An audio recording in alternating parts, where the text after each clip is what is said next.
Olá, minha amiga, meu amigo. Hora do nosso encontro, nesta terça-feira, 12 de agosto. Olha, eu acho que o 12 de agosto marca o nascimento do Centrão, 1984. Por acaso, hoje no almoço aqui em Porto Alegre, onde eu estou, um amigo que é um estrategista me perguntou sobre o Centrão, dizendo que o maior custo do Brasil seria o Centrão. E por coincidência, eu fui dar uma olhadinha na história recente, eu vivi essa história. Formação do Centrão qual foi? A junção de Sarney e Tancredo para fazer uma chapa para vice e presidente. A primeira presidência civil depois de 1964. E olhem por que eu chamo de Centrão. Sarney era UDN, direita. Depois ele entrou no partido de sustentação do governo militar. Era Arena, o partido. Depois da Arena, a Arena passou a ser PDS. E, por fim, numa dissidência do PDS, ele estava entre os que criaram a Frente Liberal, que virou PFL. Bom, agora Tancredo. Tancredo era PSD, o partido criado por Vargas, quando criou também o PTB. Né? Tancredo era PSD, quando, enfim, começou o bipartidarismo, ele era MDB, oposição ao governo militar. Depois juntou os que não eram nem oposição, nem governo, e formou o Partido Progressista, o PP. E aí juntaram-se todos esses. Olha só, era o Centrão se juntando.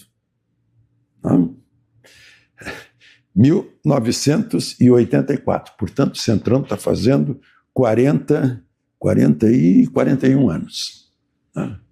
41 anos. Bom, muita gente me perguntou a que horas começa a noite de autógrafos do meu livro, de Brasília, Alexandre Garcia, da editora LVM, na livraria Santos, no bairro Moinhos de Vento. Fica na rua Dinarte Ribeiro, 148, pertinho aqui do Hotel Hilton, onde eu estou, aliás, estou gravando na sala de café da manhã. Encontrei uma bela sala, bem iluminada. Como eu disse a vocês, esse hotel é a minha casa em Porto Alegre, sempre que venho. Muito bem localizado, dá tudo certo aqui. Bom, então lembre-se de se inscrever e, ao final, de deixar o gostei ou não gostei. Vamos, então, à conversa desta terça-feira.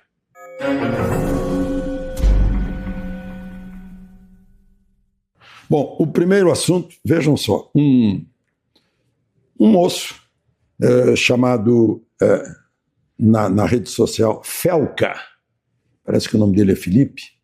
O Felca demonstrou para todo mundo ver como pedófilos, como pessoas criminosas que querem envolver crianças em temas sexuais ou em drogas ou em idiotices, como tantas que ensinam por aí, né? e que vão entrando, os algoritmos vão auxiliando a entrada. Bom, muito bem. Né? Isso despertou uma reação imensa que deixou muita gente com o pé atrás, se não estão se aproveitando disso com outras intenções que não sejam apenas proteger as crianças. Está um grande movimento dos partidos de esquerda no Congresso Nacional. Né? A primeira-dama Janja disse que tem que fazer isso urgentemente. Aí a gente lembra que ela, lá na China, né, naquela abordagem que incomodou Xi Jinping, né, sugerindo uma censura nas redes sociais brasileiras por causa das criancinhas. E o ministro Rui Costa, chefe da Casa Civil de Lula, anunciou que vai sair já um projeto, uma proposta do governo. Enquanto há, como eu falei, há parlamentares que já estão com propostas prontas. Hugo Mota diz que esse é um assunto fundamental. Bom, Hugo Mota, com isso, está querendo tirar o tema de anistia, de justiça para alguns privilegiados, né, que tem foro privilegiado, que já quer deixar isso de fora, quer, enfim, substituir os temas políticos, né, por esse tema para salvar as criancinhas. Só que eu quero dizer para todos os hipócritas desse país que isso começou, sinto muito, eu testemunhei, em 1983, na televisão, estimulando a sensualidade precoce de menininhas, de criancinhas. Eu já contei para vocês que me acompanham a estranheza de minha mulher lá no País Basco, em Bilbao, quando viu, olhou, achou estranhas as crianças de lá. Aí ela percebeu que achava estranha porque as meninas estavam vestidas de menininhas, de crianças, e não de mulheres adultas e sensuais, como haviam impregnado na cabeça das mães que não percebiam, dos pais que não percebiam, de programas de televisão voltados a crianças fazendo trejeitos sensuais, mesmo sexuais, danças que seriam próprias de mulheres adultas, né? E mais, mulheres adultas, vamos dizer, com sex appeal. Fizeram isso com nossas crianças durante décadas, 40 anos, mais de 40 anos. E agora que descobriram, que hipocrisia, isso tem que ser sim, combatido em todas as áreas. E por que não combateram quando começou na televisão? Né? Bom, segundo assunto, um relatório do Departamento de Estado enviado ao Congresso americano, né, está mostrando que a democracia está sofrendo muito no Brasil, que se deteriorou a democracia, que tribunais minaram a liberdade de expressão, né, e a liberdade na internet, né, que passaram por cima do parlamento, que a justiça deixou de lado o devido processo legal, né, houve prisões arbitrárias e que declarações do presidente Lula demonstram antissemitismo na política brasileira. Como se sabe, o antissemitismo é internacionalmente considerado um crime, né?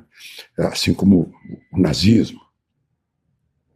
Isso vai para o Congresso americano, só para a gente lembrar. Aliás, a propósito, o ministro Moraes está citado nesse relatório. Eu vi uma declaração do ministro Moraes como: eu não sou exigente da língua portuguesa, eu só quero que a língua obedeça à lógica da língua. E eu vejo o ministro Moraes dizendo que são desafios para encarar de frente. Vocês já tentaram encarar de costa? Ou encarar de trás? Encarar, essa é a cara. Quando eu encaro, eu mostro a cara está na minha frente, não é? É só para... Eu falava isso nas aulas de português na faculdade.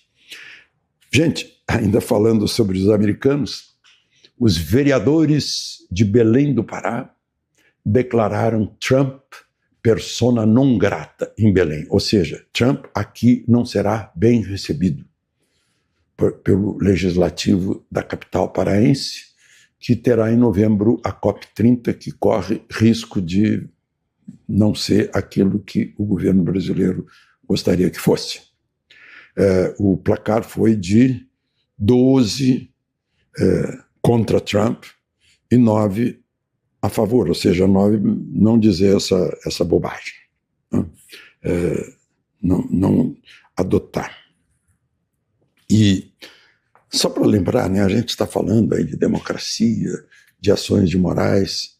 Vejam só as consequências, né? Os efeitos colaterais da tornozeleira e depois da prisão domiciliar de Jair Bolsonaro. Está unindo o Centrão. O Centrão está sendo unido, e isso vai dificultar para o governo Lula. Lula terá mais problemas no Congresso, menos apoio no Congresso, por causa da prisão de Bolsonaro, que promoveu um terremoto lá dentro, que chegou ao ponto de impedir a reabertura dos trabalhos. Eu estive vendo aqui, ele já tem problemas. Nesses 954 dias de governo, né, ele está com uma média de 1,3 decretos por dia. Ou seja, decreto é uma ordem do presidente que tem menos valor que uma lei, mas manda fazer alguma coisa. Né? Foram 1.246 decretos no atual mandato, no Lula 3, mostrando que projeto de lei deve ser evitado para não ter problemas na votação por lá. Aliás, é só para lembrar, ele fez muitos vetos na lei de licenciamento ambiental e agora vai correr o risco de os vetos serem derrubados. De Porto Alegre, Alexandre Garcia.